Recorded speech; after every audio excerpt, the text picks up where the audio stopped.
Welcome, everyone.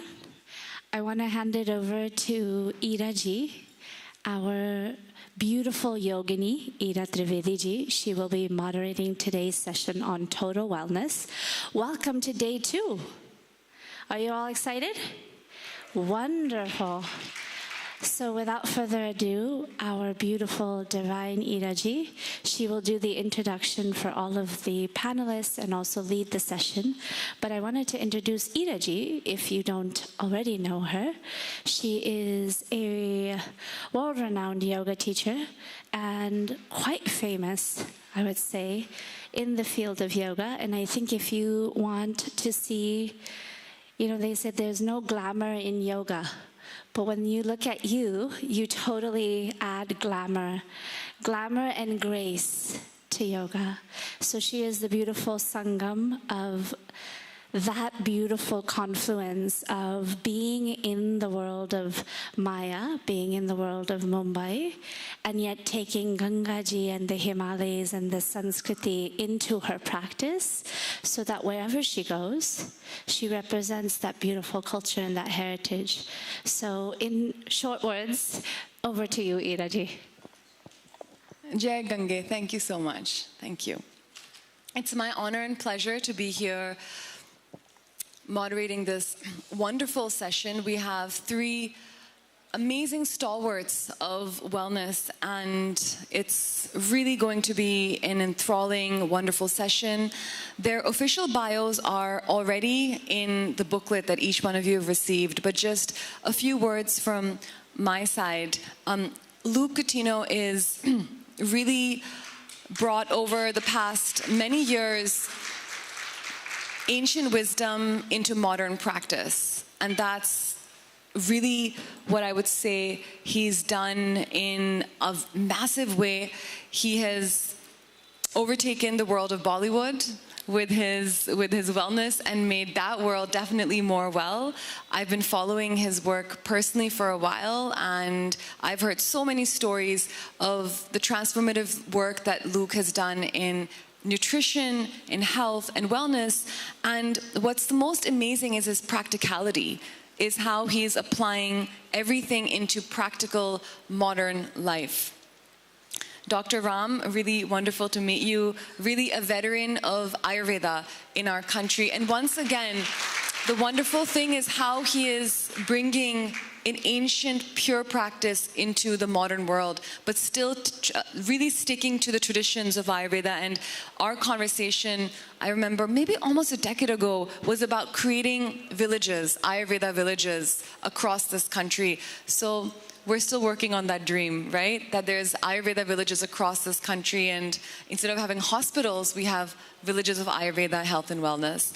Dr. Ganesh, a veteran in yoga philosophy, yoga darshan.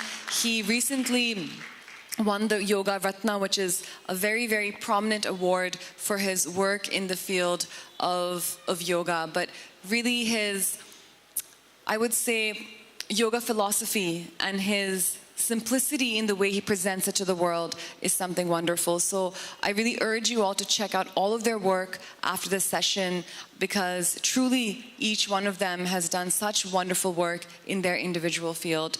And now, Luke, I would like for you to just share whatever you'd like to share with the audience. This is, I know, your first time in Rishikesh. You were part of the Mahashivratri Puja yesterday, and you told me that it's been such a surreal and powerful experience. So I just love for you to share anything that comes to you to share with the audience. And Luke has come here especially from Saudi Arabia. The Prime Minister has appointed him as a wellness ambassador. So he flew all the way to Rishikesh from Riyadh just to be here to give this talk. So thank you so much, Luke, for doing that.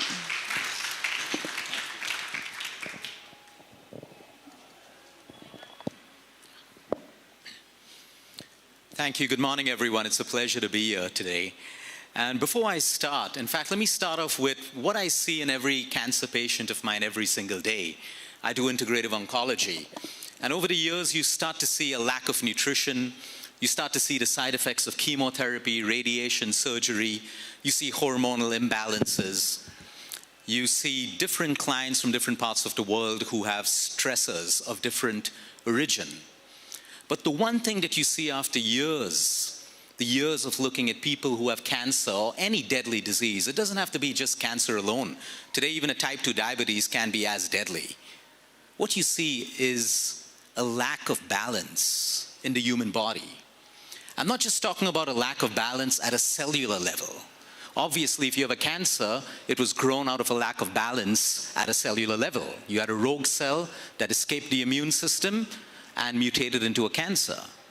You see a lack of balance in energy. I'm not talking about airy-fairy energy. I'm talking about energy that starts off in your mind, the energy of non-acceptance, the energy of resistance, an imbalance in energies like denial, resentment, guilt, unforgiveness. Now, when I started speaking about this in the medical world, it was shot down many years ago. People were like, hey, no, we don't give this importance. We don't know about it. But today, the whole world knows about it. So while, yes, our patients may get chemotherapy as I speak right now, they also get a change in their lifestyle. How do you recreate a balance? And that brings me back to your question. It was transformative. It's my first time over here. I sat through the entire puja. The one thing I felt was energy. I know we were supposed to keep our eyes closed during the meditation that Sadhviji was taking us through, but I did open my eyes. I like to break the rules a little bit, but just to see people's faces. All I could see was bliss. I could see people with faith, divine faith. And it just reminded me that these are the energies that the human body requires. Don't get me wrong, when we need medicine, we need medicine. When we need Ayurveda, we need Ayurveda. We need pranayama, we need everything. But the fundamental base is energy. And most human beings today, our goal is, how do we feel good? There are many things that can make us feel good. We have drugs, we have alcohol, we have mindless socializing, we have mindless sex. We have a ton of things. Okay? A ton of things. But I'm not talking about that good. How do we, at the end of the day, no matter how bad our day was, how many problems we have, who is over here without problem? Put your hand up. Everyone has problems. But my point is, amidst these problems, how do we still find things that make us feel good?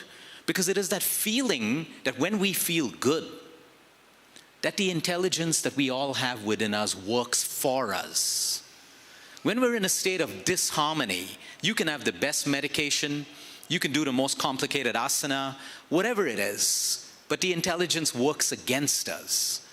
Every human being is born with an intelligence, and I see this in the fetus. When you look at a scan and then you look at a full-grown adult, the intelligence is there within us.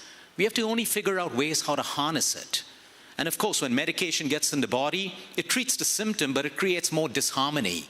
All the more reason that when we're on medication, we find ways to bring balance into the human body. Now, that balance can come through food at a cellular level. Not the foods that you Google for better hair, for fat loss, for brain health. No. Food works at a cellular level. Synergistic foods. Like you take turmeric with a black pepper because it absorbs. You add a little fat to that, like a pure ghee, it absorbs even better. That's cellular nutrition, not nutrition that says, hey, go low carb, high protein. No, you can do that, but it still has to be at a cellular level. Do you eat according to the type of person you are, your bio-individuality?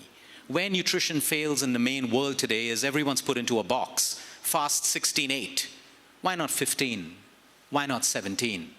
Eat this particular food for more iron. It doesn't work for everyone because we're all different. We have different cellular mechanisms that absorb food differently, that assimilates food differently. And that's why it's always going to be bio-individual. We bring balance through movement. Your yoga, your exercise, your muscle, whatever it is that you do for your wellness and your movement. We bring tremendous balance through quality sleep. This is the most important part of the human dimension when it comes to health. Your nutrition is useless if you don't sleep well at night. So is your practice. And then we look at emotional wellness. How do we bring balance? I'm not here today to talk about happiness. Happiness is an illusion. I think too many of us are trying to be happy all the time, which puts more pressure on us. There's nothing wrong with being sad, but how long we choose to stay sad, how long we choose to stay envious, how long we choose to stay lustful. These are the problems that compound into bigger problems. But the human frame has all the 7 deadly sins. Everyone here has all the 7 deadly sins. It's how we channel it, it's how we tame it, how we move it into different energies that serve us and the people around us. So I don't know how much more you want me to go on talking, but my learning was energy and balance. And I believe my lesson yesterday was to go back and see how we can bring that balance of energy over and above our medicines, over and above what society keeps pushing on us every day.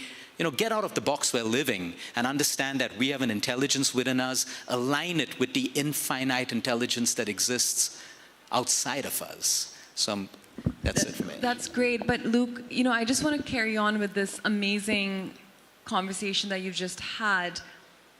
2 questions immediately pop up. The first one is, you see so many patients. Where do you see the biggest lack at this moment in time? Like you mentioned sleep. You mentioned everyone is sort of following trends versus looking at their individuality. And the second question I had is, how does one find their individuality? Say someone can't afford a nutritionist, then what does that person do? For the layman, what's the best way? All right, great. So I love looking at data. It's easy to connect cancer today with pesticides in food, pollutants in air, and of course, unhygienic conditions around. But then we're all breathing the same air. We don't all have cancer. We're all eating primarily the same food. Yes, they are micro contributors, but larger than that is lifestyle. 94 to 95% of most diseases today are inflammatory in nature and categorized medically as lifestyle conditions, which means they're caused by poor lifestyle, and the hope is if we change our lifestyle, we can get better. The balance, 5 to 6%, is highly genetic. No matter how fit you are, how healthy you are, you have a higher chance of probably getting that. But today, thanks to epigenetics, where we know epi means environment, if we change our environment within us and around us, we can even upregulate and downregulate genes. Coming back to what I see, I'm going to talk specifically about India as a country, although we have clients around the world, particularly in India. About 94 to 95% of the women who have hormonally driven cancers like ER-positive breast, endometriosis, ovarian, deeply rooted emotional stress is the #1 reason we see. And let me explain the science. It's very simple because I like people to understand. Stress is good for us, a little bit. We're all primed for it. But when your stress is chronic, let's go back to those words: resentment, bitterness, guilt, anger, rage, envy, that we carry every day. 2 minutes of science. When we get stressed, cortisol goes up. It's a great hormone. Cortisol goes up, it's fantastic, but it needs to come down quickly. If it stays up too quickly, what happens? Progesterone falls, estrogen shoots up, testosterone falls, all our main hormones that communicate growths of different tumors and other problems, including insulin, thyroxine, which are also hormones connected to diabetes and thyroid. This is the impact of chronic stress. Now, when someone's chronically stressed, it doesn't always have to become a cancer. It can become another inflammatory disease, which is why we focus first on emotional wellness and balance. This doesn't mean you have to be happy all through the day. It means that we learn to feel good amidst what is not going well. Acceptance, letting go, surrender. And where there is something that you can do, you give it your 500%. Sleep is the next, because they're both interconnected. If you're stressed out, you can't sleep. What happens when we sleep? The immune system gets smarter. Inflammation comes down. Hormones balance. Repair happens. Right now, no repair happens in our body. Absolutely no repair. We're in a catabolic state. We're breaking down. While we sleep, we're in an anabolic state. We build, we repair. Regeneration happens only while you sleep. So you could be taking nutraceuticals and eating organic food, but for it to work, we need to sleep. So I would put these two at the top, because it's fair to say nutrition alone is the cause. There are so many people who eat only junk food, and a lot of them are not even sick. They could get sick. I'm not saying we go down that path, but it is balance. It is absolute balance that comes in. When we disturb the harmony in our body, we're vulnerable to anything, from a cancer to a cold, to acne, to anything. So that's how it is. These are the two things. Was that your... Amazing. Yes. And now the other question, the follow-up question to that was what you said about individuality. That how do we find that out for ourselves in the best possible way? See, today healthcare is overrated. I mean, if you have a lot of money, there'll be someone to charge you for it. Yeah, we have exclusive programs. We also treat the less privileged. We see both sides, but forget about all of that. I want to introduce you to vitamin C. It's free. It's called Common Sense. Okay? What is vitamin C? Today, the simple thing, from the time you stop breastfeeding on your mom till the time you grew up into a young teenager and adult, if you were healthy, the food that you ate is the food that you should be eating today. Of course, you can tweak it according to your goals. Maybe some of you are building muscle, some of you have more intensive workouts. That's absolutely fine. But the basis of food is the same. When I say bio-individuality, what does that mean? All of us are different. There would be bodies in this audience that are carb efficient, and some where carbs make you immediately put on weight. Some of you can do with a little more protein. Some of you, excess protein would cause digestive issues for you. Some of you would do very well on good quality fats. Some of you wouldn't do too well. So bio-individuality means what suits me. How do you find out what suits you? Through an exercise called self-realization. What is self-realization? You do it. You don't get on Instagram and see what everyone else is doing, and you don't copy. You eat a meal. How do I feel after a meal? A meal should make me feel energetic, satisfied, but if it makes me feel tired and it makes me drowsy, you either ate too much, you ate at the wrong time, or something on that plate doesn't suit you. Secondly, align with nature. Okay, I'm all for a bag of chips and an ice cream once in a way. I'm being practical about it. We don't need extremes. But 95% of the nutrition should come from nature. Our fruits, our vegetables, whatever it is. Today, if you have a disease, you may have to eat for a particular disease. If I have a brain cancer patient, that patient would assume more of a ketogenic diet for the right reasons. But for everyone else, eat for your body type. If you're training hard, you can't be starving yourself. You got to eat for your muscle. You got to eat for energy. At the same time, you fit in fasting beautifully, therapeutically. Not like some cultures put you into a box of 16/8. You fast according to your body cycles. When the body gives you the signal of hunger, Physical hunger, not emotional hunger, not boredom, not sadness, physical hunger. What does hunger mean? It's such a beautiful, I call it an emotion. Hunger is your body telling you, we are now ready for more nourishment. But how many of us eat when we're not yet hungry? That's where most digestive problems start, because I'm being practical. We need to catch a flight, we need to go to work, we have timetables, all of that stuff. But if you only figure this out and start aligning with balance, the circadian rhythms. What are the circadian rhythms? Everyone over here has a biorhythm. Put your hand on your chest, your heart beats with a rhythm, your breath, rhythm, pulse, rhythm, digestive system, rhythms. When I align with nature's rhythms, like I try to keep my meal closest to sunset, and eat only after sunrise, and that too when I'm hungry, you will automatically fast according to what your body needs, not according to what the world thinks you need. And once in a way, every 15 days, you can do a longer fast. Like on a Sunday, I prefer to stop eating at 12 and just fast until Monday. That could be 18 hours, sometimes 20 hours, but just find your niche, find your comfort level. So bio-individuality is, how many hours of sleep do we need? 7, 8? No. Absolutely no. Some people need 6. Some people need 9. It depends on the quality of your sleep. The quantity doesn't matter. If you sleep deeply, you go through all your REMs and your non-REMs, your body finishes its work, you wake up. Some people sleep 9 hours and are still tired. So it is not the quantity, it is the quality of sleep. And this is what bio-individuality is. We need to find out by trying. Okay, I sleep 6 hours. I wake up in the morning. Do I feel rested? Am I ready to start the day? 6 hours was good. I need a cup of coffee to start my day? I'm sleep deprived. So we find our own niches. There are a lot of gadgets today. I'm not against gadgets, but please don't let them dampen the intuition you have within you. Every one of us has a voice that's already telling us whether we've moved a lot or we're sedentary, whether we sleep well, we don't sleep well. We don't need more data. We need more action, and we need more listening. So this is where we would start. Amazing. Thank you so much. A big round of applause for Luke. That was so accurate, so great. Every single point. Thank you so much, Luke. And that brings me now to our next point.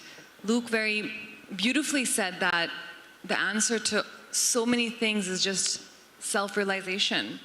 And perhaps that begins in our body first, right? Just becoming conscious of our body, with the mind just moving constantly outwards, right? Towards Instagram, towards social media. We're always being pulled away. And so the time has come now to move closer to the body. And in my own experience, the best and most powerful way to do that is through the practice of yoga, right? So for this, I would like to bring in Dr. Ganesh to add in his point of view from the yoga perspective of how yoga brings us closer to self-realization, and perhaps throwing light on the biggest problems and challenges that you see and how we can address these. Thank you, Ira. Before I start talking, grateful for having been invited here and to participate in this International Yoga Festival. I was telling Nandini, it's a very charged, positively charged environment. And you can see that in the faces and the movements of people around here. So thank you very much. Before I start answering what she has asked me, okay, I just want to go into this concept of wellness, that is the topic today. Yeah. And once we understand this concept, then we can see how yoga approaches, or how yoga fits to a T to this topic of wellness. We have almost synonymous looking terms. Well-being, happiness, welfare, all are coming very close. Yeah. The difference between wellness on one side and happiness and well-being on the other side is that happiness and well-being are static states, whereas wellness inherently is dynamic in its nature. Wellness is an active pursuit, and in that pursuit, each individual is free to make choices, assume responsibility for that choices, establish goals towards which the choices take. And all in all, reach to a state of total holistic health. So the point to be noted is that wellness is dynamic, all the time improving. It is based upon individual choices, active pursuits. It involves the meaning of life question into it. And the goal of wellness is total holistic health.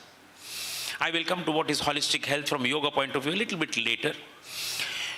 But as Luke put it so beautifully, lifestyle. I can say wellness is multidimensional. Yeah. Wellness includes within its meaning, within its connotation, your equation with nature around you. It is human nature, physical nature. It includes your mental side of the emotions. It includes your mental side of the intellect, your way of thinking, the logic that you put into your thinking. It includes the physical part. And in the physical part, one can be, going back to our school days, the anatomical and the physiological, the structure and the functions, both. And finally, and the most important part, is the spiritual part. Yeah. All put together leads to total holistic health. And emphasizing upon what Luke just mentioned as far as the energy angle is concerned, we have in yoga a way of looking at the structure and composition of human being, where we start with the grosser part, the body, then go to the subtle part, the sukshma sharira, the mind, then we go to the prana or the energy, and then we go to the consciousness part. Yeah. So body, mind, energy and consciousness. If you look at the energy importance given, and if some of you know some of the personality theories, all the layers of personality is energized, has prana in it. And that is why today when modern medicine says 95% of physical ailments are psychosomatic, that means it rises in the mind, in the emotions, and then slowly deteriorates into the body. Unfortunately, modern medicine, when a person is not mentally okay, suggests or guides towards counselors, psychoanalysts, psychiatrists. When the body is not okay, you have got allopathic doctors, you take medicines. So you are comfortable on both sides to take medicines. Whereas in yoga, we know that in between the two is the prana. The prana is the bridge between the body and the mind. So from an emotional disturbance in the form of fear, insecurity, jealousy, whatever starts happening, it slowly deteriorates into the body. But the fact remains that when it starts deteriorating, the mental component first disturbs the energy component. And the grossest manifestation of energy in us is the breath. So we say, if you take care of your breath, on one side you're taking care of your mind, on the other side you're taking care of your body. And that is how Hatha Pratipeka says, pranayamena yuktena sarva roga kshaya bhavet. All diseases taken care of by pranayam practices. On the other side, Hatha Yoga says, chale vate chalam chittam nischale nischalam bhavet. As long as the mind is working, breathing is there. When one stops, the other stops. The breathing and the mind are invariably connected. The breathing and the body are invariably connected. You take care of this energy component, what he was emphasizing, that energy part which manifests grossly in the breath, you take care of that, both sides you're taking care of. Fine. So we have the body, the mind. Now I'm coming to the spirit part. We are accepting that 95% of ailments are psychosomatic. So if you keep your mind happy, the body will be healthy. Fine, no problem at all. But our insistence on science and modern medicine is not allowing you to go to one step further. And that step further is take care of the spirit in you, which is fulfilling the spiritual aspirations. The moment you fulfill or take care of that spiritual aspirations, your mind will be happy, your body will be healthy. It is a nice schemata, the body very gross, the mind subtler than the body, the spirit or the consciousness subtler than the mind. If I have to say, how do you take care of your spiritual aspirations? We make a very clear distinction between spirituality and religion. I can be the most spiritual person without ever going to a temple.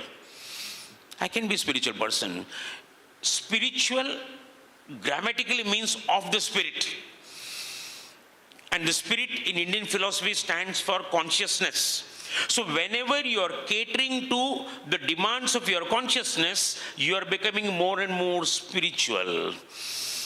And now if I give you the cat out of the bag, aligning yourself with consciousness is becoming more and more meditative. It is becoming more and more aware. It is becoming more and more mindful. The moment you have got mindfulness in you, awareness in you, your mind is taken care of. If your mind is taken care of, your body is taken care of. Your total holistic health is taken care of in this schemata very beautifully. The next point. So, when we talk about wellness, total holistic health, the holism, today holism, the term holism has to be appreciated. If you go to a medical doctor with a headache, the medical doctor will look down at his prescription slip and prescribe Saridon. He will not even look at your head, he will not even look at you. But if the same person comes to me with a headache or migraine, I will start asking him, where do you live, who are there in the family, how much are you earning money? I will not ask about headache or migraine at all. Because the moment I put the person in perspective, the problem is not there at all. The problem belongs to the person. The person is bigger, problem is smaller. When we take a reductionist line, we give more emphasis to the problem. When we take a holistic line, we give more emphasis to the person. The person is bigger. Yoga is totally holistic. It does not just take care of one, and that holism in very normal, common language is what we talk about lifestyle. If you talk about what he just explained beautifully, your sleep, your relaxation, your optimal exertion, your diet considerations, your entertainment, all of them come into that holistic picture there. Once you take care of the picture, holistically you are in a good state of mind. Fine. So, when we talk about wellness, we are talking about the goal being holistic health, and we talk about holism, we are talking about starting with the environment around you, your relationship, not only social environment, even natural environment, your relationship in your body, your relationship, your mind, your intellect, and your spirit. Total holistic picture there. And incidentally, it's a matter of good fortune that yoga caters to all this. Yoga is totally a holistic discipline. Totally holistic discipline. It takes care. Even if you take Patanjali, yesterday I was talking about the same thing. If you take into consideration Patanjali's Ashtanga Yoga, if you take Yama, Niyama, Asana, Pranayama, Pratyahara, Dharana, Dhyana, Samadhi, each one of them stands for one dimension of personality. You will not find a more comprehensive personality theory than the personality which is propounded by the Ashtanga of Patanjali's Yoga Sutras. And these are not only dimensions, for each dimension there is practices prescribed. Yamas are practices for your social dimension. Niyamas are practice for your personal dimension. Asanas predominantly take care of your physical dimension. Pranayam takes care of your mental and your physiological dimension. Pratyahara is totally mental. Dharana, Dhyana, Samadhi, which is meditative in nature, or meditation in yoga, takes care of your psychological dimension, your suppressions, your repressions. It takes care of your intuitive dimension, one more unique dimension in Indian philosophy. Intuition is on, intuition and instinct sometimes get confused. Instinct is before the mind happens, intuition is after the mind is transcended. but you have got the intuitive capacity, and finally you have that spiritual dimension. 8 dimensions of personality considered in yoga. What more you require for wellness? We are all fortunate to be in the field of yoga, provided we take the proper perspective towards yoga there. Just 2 more points, then I will end. If a person is asked, why are you doing yoga? It's a very important question. Yeah. And most of the time, today, people take the first step into yoga for therapy purposes. Something is wrong with me. I have tried all other therapies. Now yoga becomes the refuge of the last resort. Okay, let me try yoga also. That is how people enter. But I can tell you the first step is the last step, because they're all the time there. They will not go back. Even after the problem is sorted out, they will continue, because yoga deals not only with that problem, it deals with your total being there. So on the therapeutic side, I will answer the question why one is doing yoga slightly later. On the therapeutic side, when we come to wellness, yoga takes care of 4 dimensions. And this is the crux of wellness. Where modern medicine is reactive, therapeutic, wellness is proactive and salutogenic. Here it is, it takes care of your disease, emphasis on the disease. Here the emphasis on health itself. Yoga takes care of therapy or wellness on 4 dimensions. The first dimension is preventive. If you practice yoga every day, there is no question of falling sick. If you don't fall sick, you don't require treatment. First point. The second point, yoga takes care of therapy.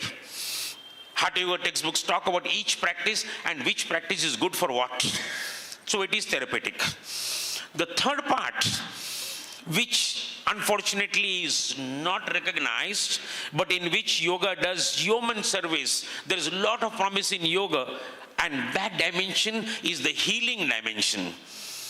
Healing is a tremendous dimension. If a person has lost a near and dear one and is suffering, you cannot get back the person who has passed away. But then healing is necessary. Healing, in short, means emotional empowerment. Can I emotionally empower the person? Can I support the person? Can I change the view of life of the person concerned? This is where, instead of psychological counseling, yoga has its strength in philosophical counseling. Psychological counseling goes to the back and tries to find out why the problem has happened. But once you come to know this is the cause of my problem, now the question is, what do I do from here? You require, this is where Viktor Frankl talks about logotherapy. You have to find a meaning or purpose in life which will take the person ahead. And that is where healing starts happening. You give emotional support as a yoga teacher, therapist, as a yoga friend. You emotionally empower the person so that he or she is able to bear the strain and the stress of the situation. Also in the case of terminal illnesses, where you have a limited period of time to live. Yes, fine, you're trying your best to get over it. But suppose the limited period is there. If there is healing happening, that limited period can be lived in the best manner possible. You are able to stand it very nicely. And the fourth dimension, which is the crux and the strength of yoga, is a transformative direction. This is the dimension which is necessary for healthy people, for affluent people, for highly educated people. Because yoga, being a yoga darshana, we know that all of us are deluded.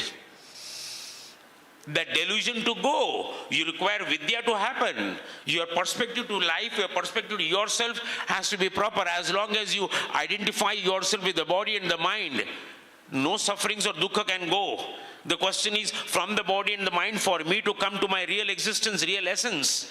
That is the transformation, that is the awareness, that is the goal of all meditation. So yoga is absolutely a discipline, a science of wellness.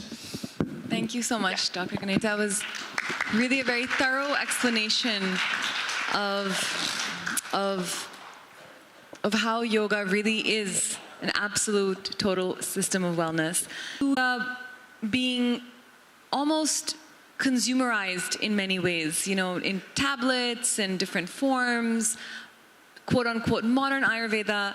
So I would love to know your perspective on how you think some of this modern Ayurveda that we're seeing, the pros and the cons, and how each one of us can bring in Ayurveda in our lives in a very practical way so we can reach closer to our goal of total wellness. Thank you, and namaste to everybody. I should say that Luke and Dr. Ganesh have presented Ayurveda beautifully already. And there's nothing more that I have to add in terms of the principles that both have presented. It's phenomenal. So thank you for that. So as I was hearing both of them, and before I come to your questions, I remembered a visual that one of our teachers had presented to us many years back of 3 kinds of Swarga or heaven. There is the Indra Loka. Indra is the king of gods. There is his heaven. There is Vishnu Loka or Vaikuntha. And there is Shiva Loka or Kailasa. These are 3 kinds of heaven that we can aspire for. What is the Indra Loka? The Indra Loka is probably a shade lower than the other 2 heavens. Because while it is heaven, the denizens of this heaven are still, connected to their senses. They are enjoying dance and music and wine and everything. And every now and then, one or the other of them get cursed. They go back to the material world. They fulfill their karmas, come back. Including Indra, had to go through a curse and go down to Mother Earth. So, Indra Loka is heaven, but the eye and the senses is still very predominant there. Then you move on to the Vishnu Loka or Vaikuntha, where you have Vishnu and Lakshmi and everybody sitting together. They are all the time engaged in seva. They are reaching out to people to help them. Typically, the gods approach Vishnu whenever there is a problem.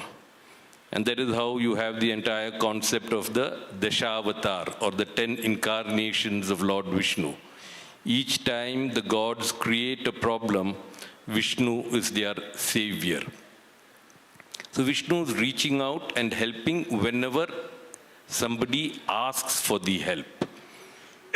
Draupadi was not helped when she was being disrobed till she called out to Krishna.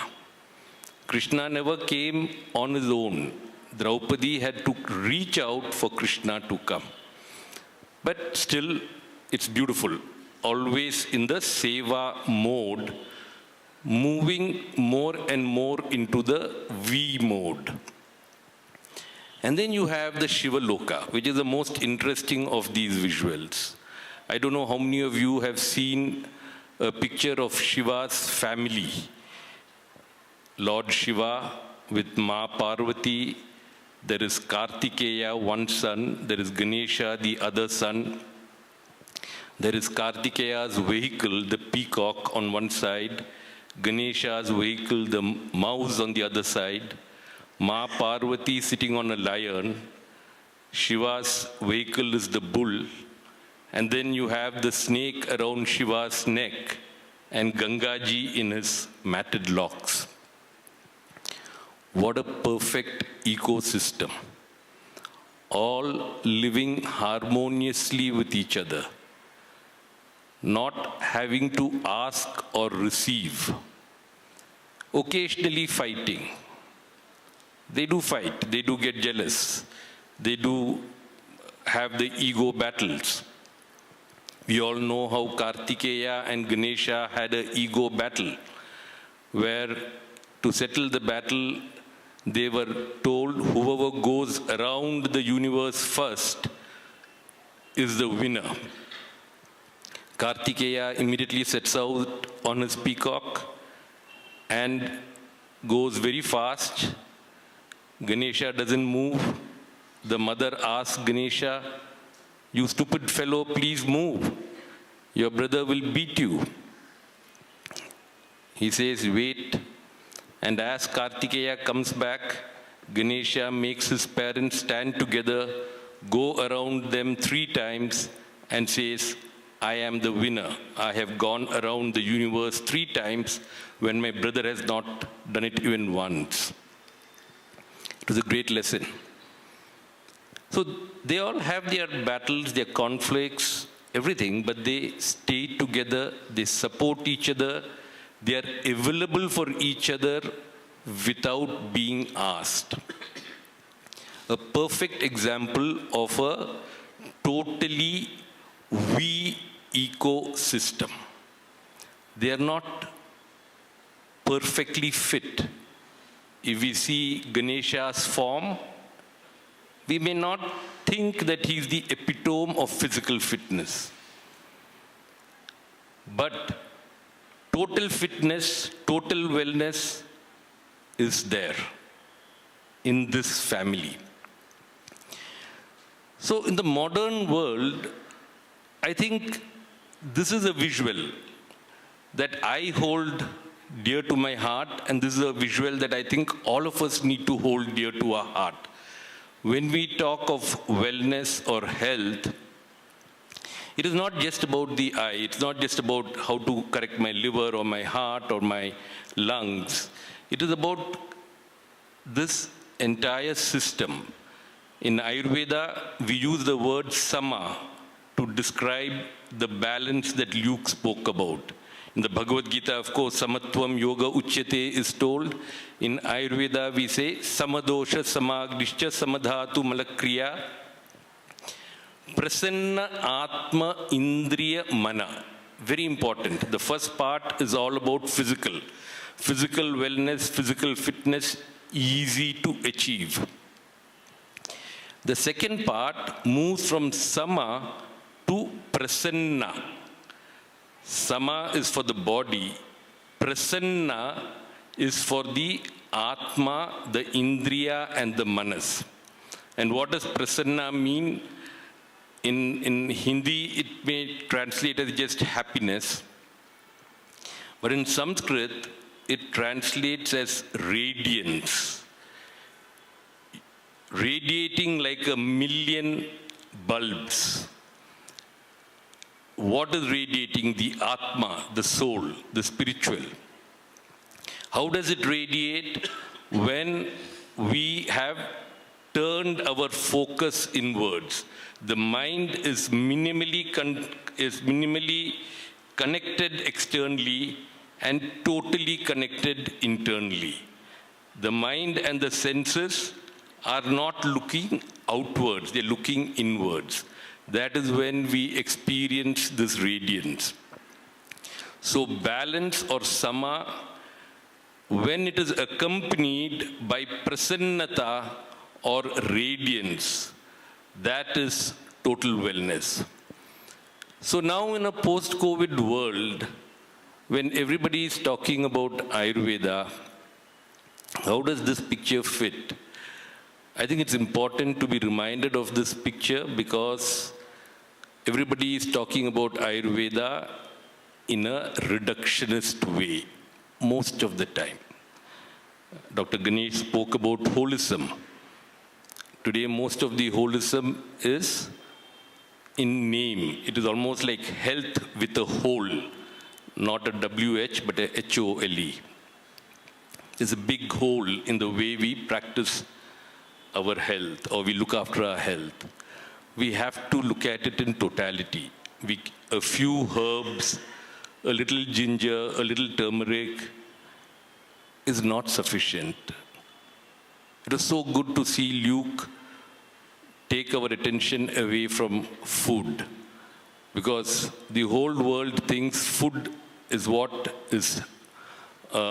determines health. In Ayurveda, food is an important component, but a bigger component is sleep or rest, and an even bigger component is withdrawing from the senses. Ahara, Nidra, Brahmacharya are the three pillars of life, very clearly told in the text. Ahara is what you take in. You take in food, you take in air, you take in pollutants, you take in all kinds of things. You take in emotional stress. Whatever you put into the system is ahara, and ahara also includes vihara, which is the lifestyle. The work we do, the relationships we have, the stress we create for ourselves are all included in ahara. That is an important component of wellness. Many of us are completely focused there, and within that space, we are completely focused on food, quality of food. Even the quantity of food we don't think about so much. We only think about the quality of food. But the fact is, unless we are extremely aware of how much we consume, the quality is going to be insignificant. If we consume way more than what we need, even good quality food is going to be bad for us. So food is important, good. The second is nidra or rest. Sleep is important, resting is even more important. Many of us don't rest when we sleep, and many of us can rest without sleeping. I think we have to put a lot of emphasis on the word rest. It's already been discussed. It's extremely, extremely important in the modern world where we don't think we need to rest.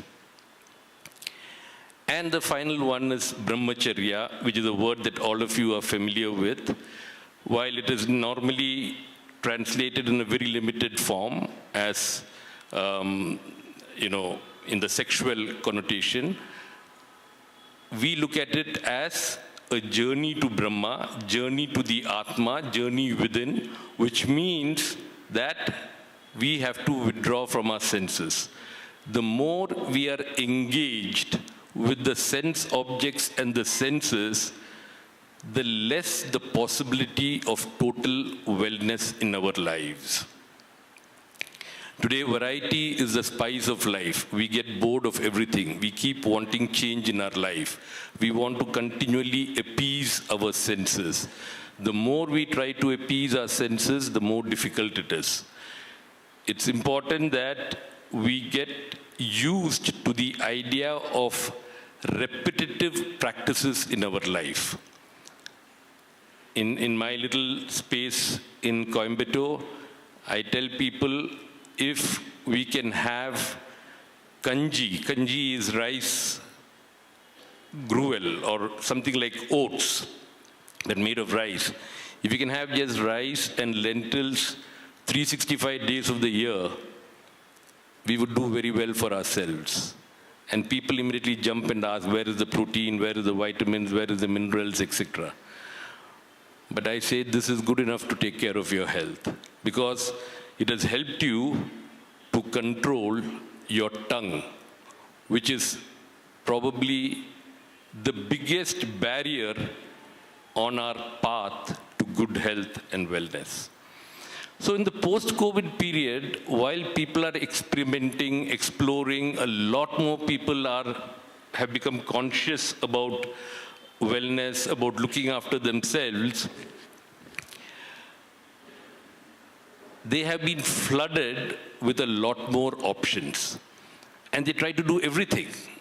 I remember there was a time during the COVID phase when people were having turmeric and ginger and garlic and cumin and curcumin and. And because they were isolated, they were getting depressed. Despite taking all of this, because they had not got used to the idea of becoming comfortable with themselves. Anything else we do is good only when we are comfortable in our own company. Being in our own company is most important. COVID was a great attempt at teaching us to be comfortable in our own company. But probably many of us failed to pass that test. I think it's so important in the post-COVID world that as we think about all the factors required for wellness, we have to become comfortable in our own company. We have to be more internally connected than externally focused. That is when we can truly look after ourselves very well. And that is where this beautiful visual of Shiva's family will really stand us in good stead. Thank you.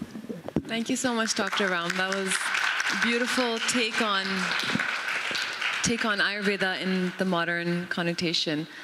So now that we've heard from all of our eminent speakers, I'd love to open it up for questions.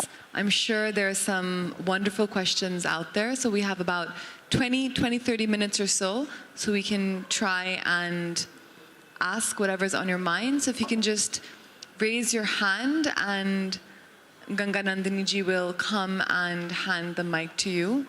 That would be fantastic. And just let's have relevant questions to our topic, please.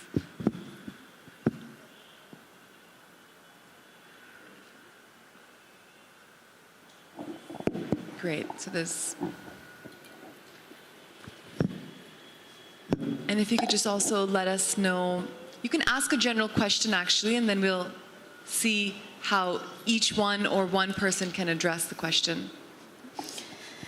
Hello, thank you for the wonderful talks, very inspirational. I just want to ask you, what's your view on raw foods and the timing of consumption of raw foods? Luke, would you like to take that, and then Dr. Ram? Great. So again, we look at bio-individuality. Raw food sounds great on Google. It suits many people. But if you have a weak digestive system, it's going to create inflammation in your gut. It's going to create dysbiosis as well, because fiber can work two ways. There are two kinds of fiber, insoluble and soluble. More fiber doesn't mean better gut health. In patients who have colitis and Crohn's, you actually lower the fiber until the inflammation in the gut comes down, and then you increase it. So we actually cook our vegetables, lightly steam it, cook it, so that your digestive system can break it down and assimilate it better. Now, if you have a really strong digestive system, and more than the digestive system, your stomach acid. Most people in India think they have a lot of acid because antacids are the most sold medicines. But the symptoms of acidity are the same as the symptoms of low acid level. If you have low acids, which a lot of people have, because when you're too stressed out, acids come low. When you're constantly eating, your acids are low. Now, raw food can become your enemy because you don't have enough of acid to break down the thick plant cellulose. Now, that will create gas. So the easy way is, if when you eat raw food, you feel uncomfortable, you feel really gassy, you're either doing too much or it doesn't suit you. The second thing is we align raw food with our biorhythms. Now, my digestive system is going to be the strongest at noon. So I would not do raw food at night. I could do raw, slightly cooked into a soup, blanched, steamed at night. But I would do raw in the first part of the day if it suits me. So it's bio-individual. There are nutrients. Today, if I asked you, do you get more nutrients in cooked carrot or raw carrot? The answer is actually cooked carrot. Because when you cook it, you break down the walls and you allow the body to assimilate and absorb more nutrients. So it's different for everyone. It's different for everyone. It's completely based on your digestive system and bio-individuality. If you have a liver problem, you have a fatty liver. Fruits don't become your best friend. You can have them, but you got to reduce them. Because with a fatty liver, you probably have a malabsorption of fructose. So you see, everything is individual. Just because fruits are good, you know, I see a lot of people, not here, I've not been looking at anyone's plates, but I see a lot of people fill up their plate with fruits. It isn't the healthiest thing for anyone. You can have fruits, but space it out, because only so much of fructose can be absorbed. The rest of the fructose gets converted into blood glucose, which spikes. So that's why diabetics can have fruits, but it's what kind of fruit, what time, and what you pair it with.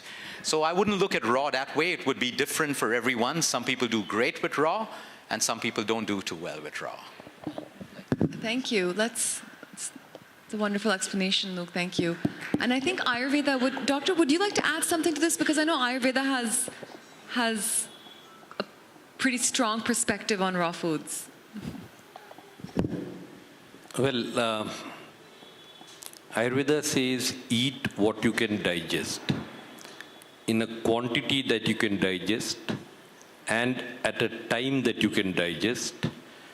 Preferably local and seasonal is the best food. When we were living in the forests and the villages, raw food was perhaps a lot easier to digest because we were on our feet all day long. As we moved into the cities, as we moved into sedentary jobs, 1 hour of exercise or 2 hours of exercise is not sufficient to achieve that level of digestion. So we have to look at it individually. If we digest it, it's great. If we don't digest, it is preferable to eat cooked food, mildly cooked food, so that what we eat, we should get the prana from it. It should not go undigested from the system. I think I would also like to draw your attention to a concept of lectins in raw food. If, that's not Ayurveda, but I think there's a book called Diet Evolution, which you might want to read. It was written by a world-famous heart surgeon, and he talks about how the lectins in raw food are there to keep predators away. And similarly, if we eat the raw food, the same lectins can be harmful for us. Read it. If you agree with it, follow it. If not, just leave it. But in Ayurveda, eat what you can digest is the primary principle. Thank you. Thank you. Thank you. That's wonderful. First of all, I'd like to give my humble gratitude to all three of you. It's brilliant to have you here. So a huge round of applause to all of you. Second, I'd like to congratulate Luke for being the Indian ambassador chosen by our Prime Minister. Thank you, Luke. Thank you so much. So there's one question that I have. How can we cure scalp cirrhosis? It's an autoimmune disease, and I've shown all the doctors from homeopathic to Ayurveda. Only till the time the treatment lasts, it's not there. Otherwise, you start building dry scalp, dry scales on your scalp. So is there any cure of scalp cirrhosis, please? Doctor, would you like to answer that? Dr. Coutinho? Dr. Rao. Again, on a principle basis, healing is a journey. And in healing, we work with the individual, not the disease. We are trying to understand all the factors surrounding the individual, like the age, the gender, the digestive capacity, the kind of food one takes, place where one lives, other health issues. There are so many factors that have to be considered before we arrive at an understanding of a person's condition, the doshas, that is Vata, Pitta, Kapha, that are increased or decreased. And then based on that, decide on medicines and a treatment protocol, followed by a good diet and lifestyle in the days, weeks, months, and years following recovery. Healing is not within the 10 or 20 or 30 days of taking the medicine. That is only a starting point. Almost always the one who follows the good diet and lifestyle is the one who gets sustained benefits from any healing program. If we keep lapsing back into old habits, into bad diet, bad lifestyle, etc., the condition will keep coming back. It will keep recurring.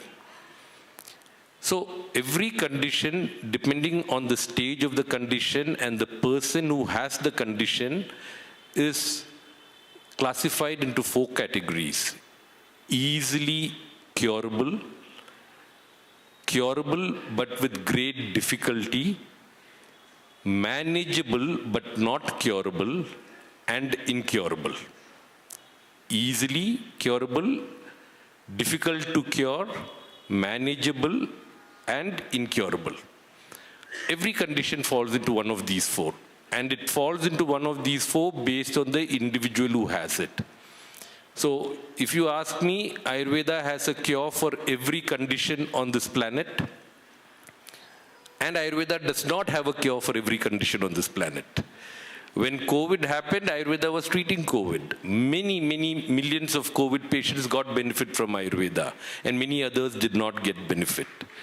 It all depends on the individual and the circumstances surrounding the individual who has the problem. Thank you. Can I comment on this, please, as well? Sure, yes. Thank you, doctor. So any autoimmune condition, okay, I'd like to share some on this, whether it's a psoriasis, it's an eczema, it's a multiple sclerosis, it's a Hashimoto's thyroid. We need to understand the root cause. This is the immune system behaving erratically. It attacks you. Okay, it's not a system, and which is why the only medical drug is a steroid. Topical or an ingested steroid, which is an immunosuppressant, which pulls down your immune system so it doesn't attack you anymore, which is why, like you said, when you stop the treatment of the drug, it comes back. Okay? Number two, it's not a disease. Autoimmune is an attack. There is no cure, but it can go into remission. So now what are the triggers? If I'm speaking generically, what are the triggers for most autoimmune conditions? They're various. Number one is chronic stress. The moment you get stressed out, your immune system can attack, because the immune system has to come back to baseline. That's why a lot of Ayurveda talks about caffeine consumption. You know, you're always off baseline. You're always erratic. But we need to come back. Like right now, possibly all of us are breathing in some germs or bacteria. Our immune system, it's doing its job coming back to baseline. But in an autoimmune condition, it's not coming back to baseline. There's a trigger that makes it erratic. So one of it is chronic stress. Two is sleep deprivation. Three could be a leaky gut syndrome. Certain foods that you eat, lectins, like he beautifully explained, or anything. If you're gluten intolerant, but you're eating gluten. You're lactose intolerant, you're eating lactose. It creates a small tear, minor tears in your intestinal wall. Think of it as a fishing net with small holes. It's perfect. You eat food, you digest it, nutrients get squeezed across into your blood. Your blood carries it to trillions of cells. Now these holes start to get bigger and bigger because of inflammation in the gut. And certain molecules that are supposed to exit the body enter our blood. It's not supposed to be there. So what wakes up? The immune system. So for a Hashimoto's, it'll attack your thyroid gland. For a multiple sclerosis, your myelin sheath. For psoriasis, your skin. Okay, so you have to look at your gut health as well, certain nutrients, all of these things. Then some people are sensitive to sunlight. Some people are sensitive to a weather change. So now when you find a trigger, you're taking medicine as a crutch. But the moment you find a trigger, you put it into remission. You stop the meds, you're fine. But if the trigger comes back again, the autoimmune attack comes back again. That's how it is. So a psoriatic scalp can 100% be put into remission. But like both the doctors have said, we need to find out what the triggers are that are individual to that person, okay, and work with that. So it's no longer just the drug, it's the person as a whole. What are my triggers? I know people who the moment they get stressed out, they'll have hives and skin rashes and eczema. Immediately, the moment they're calm, it'll come down again. So each of us have to find our individual triggers to solve this problem. Absolutely, it can be genetics, but don't become a victim to genetics. Because epigenetics means we can control and upregulate and downregulate, which means we can change our lifestyle. That's how it is. Thank you. That was a really wonderful. See, this is how this panel is playing out so beautifully. We know we have such experts that they can really help give us so many beautiful perspectives. So thank you so much. All right, we had another question there. Thank you for being here. I am Renu Suhas from Chandigarh. I was cancer patient in 2009, and it was my last stage, ovary cancer. And it's relapsed again in 2011, and now I am totally healthy and doing yoga regularly. Thank you. Thank you. Thank you for that. Thank you for sharing that. I think it's examples like that, like this that gives us hope beyond science. There is science. I mean, I'm from a scientific background, but I refuse to allow science to keep me into a box because of people like you. When we see other people like this, it gives us hope. And then, of course, there's destiny. If something's supposed to happen to us, it's beyond our control. But I think hope is such a powerful medicine. Thank you for sharing that. Hello, everybody. Thank you for being here and sharing this amazing information. My question is regarding vegetarianism vis-a-vis veganism.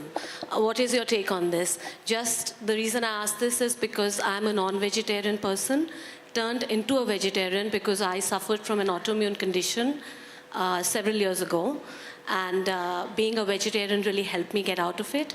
I had a skin condition called localized scleroderma, because of which I had polyarthritis. And now I hear about veganism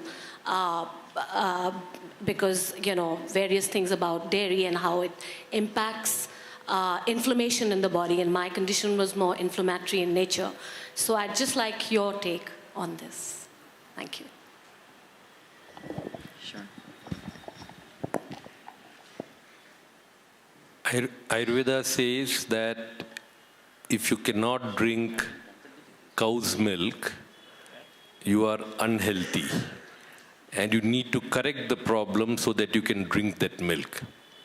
It is an indicator that in future, there could be a serious health issue. Now in modern times, we have to define that cow. Because you get all kinds of milk. It has to be free grazing. It should not be given oxytocin injections. It should, the calf should have its fill of milk before we take the milk. So, provided the quality of the cow and the quality of the milk is good, Ayurveda strongly believes that every one of us should be able to not just take, but we should be able to digest cow's milk. It is the one product, according to Ayurveda, that is a complete food. It has everything that this body needs. Now, in the modern world, I do realize that it's a challenge because we do not, in the city life, we do not many a time get good quality milk. And we try to substitute good quality animal milk with plant milk. Please understand that these are two entirely different products. Plant milk cannot substitute animal milk. It's a different product with different qualities, different benefits. Don't take it as a substitute. Have it independently. That's important. I personally believe, again, it's not about non-vegetarian or vegetarian or vegan or fruitarian, or, we've got all these different things. It's about eating what you can digest in the right quantity at the right time. Remember that traditionally we have a saying in India, those who eat once a day is a yogi. Those who eat twice a day is a bhogi, already eating too much. Those who eat thrice a day is a rogi, falling sick. And those who eat more than thrice a day is a papi. So I think we should shift our focus from food. We are way too focused on food today. Food plays an important role, but there are many other factors that play a much bigger role in our lives. And as long as we keep our food intake to the quantity necessary and focus on the other factors, we will do much better for ourselves. Thank you. I'd just like to add to that, because that question personally resonated with me. I get a lot of questions from people about vegetarianism versus non-vegetarianism versus taking in dairy. And for someone, most of us, when we live in modern cities, as doctors said, it's difficult to really get access to good quality dairy products. And I regularly visit dairies that are in and around where I live to check the quality of the cows, to check the happiness of the cows. And most times, the cows are quite unhappy. So when you're taking in that milk and having that I went through an entire process, and I just slowly started cutting out dairy in my life. But it was also very much a natural instinct that came over time. So I do think that the effort towards sourcing foods which are local, seasonal, organic, as much as we can, but also remembering equally that the amount that we eat makes a big difference. If you eat a little bit of dairy versus this much dairy, that'll cause you indigestion, versus just a little bit in the right quantity may add the necessary amount of fat in whatever you're eating or helping absorb things. So I also feel that the instinct comes from within. We spoke a lot about this panel on really self-realization, bio-individuality, just trying to understand those individual choices. And that comes from being in touch with your intuition. And your gut will tell you what's good for you and what's not good for you. We really are our best doctors. And the number one reason to really, in my opinion, do yoga or do the breath work or do the meditation is so we can just bring our awareness closer and closer, and then our body will give us all the answers. We just have to listen. So on that note, I think this is a fantastic place to end. So really okay, great. So doctor wants to say another quick. With regard to milk, native breed cows give a much smaller yield than the Jersey cows or the cows which have been given oxytocin injections or given specific foods. And because you use the word inflammation, many a time if we are drinking A2 milk in large quantities, it might be difficult to digest. You need very little milk from a native breed cow. The good quality milk, we need very little milk to serve our purpose. We cannot drink half a liter or 200 ml of that milk, which is way too much, and it'll cause inflammation. So the other cow can give a yield of 20 to 30 liters of milk because the quality is much lower. The native breed cow gives a daily yield of anywhere between 2 to 5 liters because the requirement is much lower. Sorry, I just thought I should. That's a great point. That's a great point. One little quick thing also. Ramkumar ji, somebody has asked this Papi Yogi Bhogi Wala translation in English, and another request has come on the same question for Luke's take as well, on vegetarianism and veganism. See, I look at data. I'm a person who follows instinct. Okay, I treat people around the world. There's no data yet to show me that non-vegetarians are unhealthier than vegetarians or vegans are better. Now, of course, if I have a patient who's celiac and lactose intolerant, they automatically become vegan. It serves them. But should I do this today? I'll go back to what doctor said. If I'm fine the way I am being a vegetarian, why do I now need to be a vegan?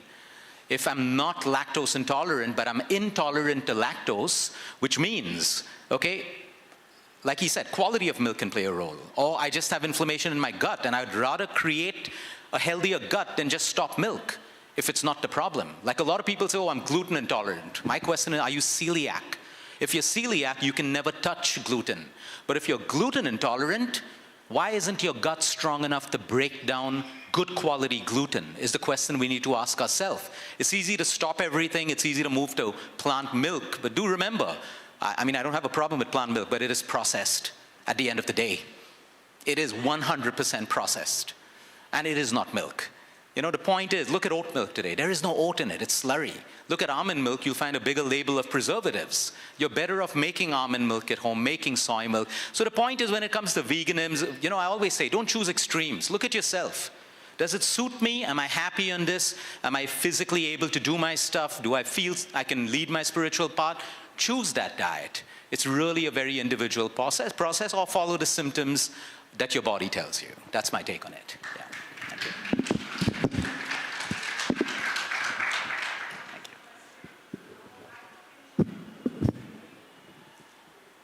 Sorry, what's your question? Hypertension?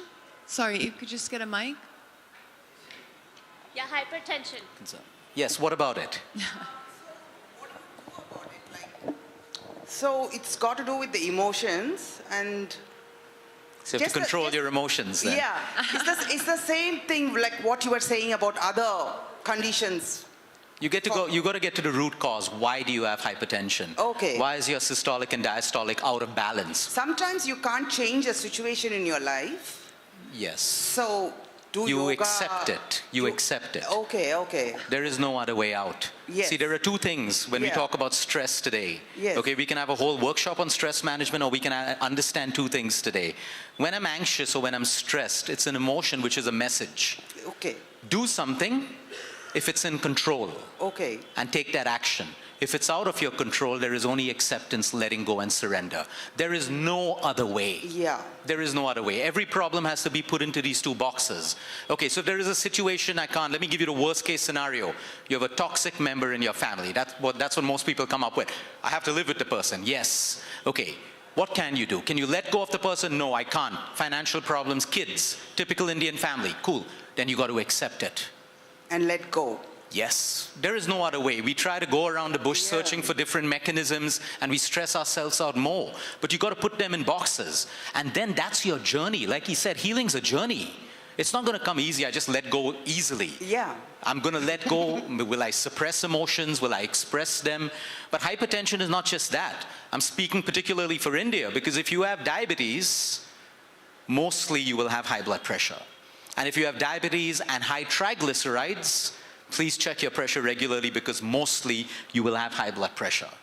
And if you have high blood pressure and diabetes, please check your kidney. I have to say this because India is the diabetic capital of the world, and a lot of this goes undiagnosed until it reaches CKD, chronic kidney failure. So you got to not take it lightly, and there's a lot you can do. One is stress, 2 are your foods, 3 is your exercise. Most people say, oh, when you have high blood pressure, you don't feel like working out, but you got to work out. Do your yoga, do your walks, because that is necessary to bring balance in your systolic and diastolic. Yeah, we know, I know the information, I'm not putting it into practice. I will work on it. Thank you very much. Most problems have to be solved with human behavior today. Everyone knows everything. I'm sure everyone's heard us speak, but the lack is human behavior. Why don't we do what we're supposed to do? Because our why power is not strong enough. What is our why power? When my why power is, for example, for me, what is spirituality? The first step of spirituality is respect for the body. It's given to you as a gift. If we can't respect the gift we're given, everything else is just talk, spiritual talk. You know, a lot of people talk so much about spirituality, but they don't care about themselves. What do you do when you're given a gift? You nurture it. You look after it. So what's your why power? Make your why so strong that you never have to be motivated to look after your health. Your choices and actions will align with your why. Then you never have to be motivated. You lead an inspired life. So that's how you get to human behavior. Quick Everyone, question. Thank you so much. Sorry, we're just out of time. But I know the questions can go on, but I have a class to teach in 10 minutes, and Luke has a flight, and there's other sessions and other teachers that we don't want to be late for. So thank you so much, everyone, for attending this session, for your patience.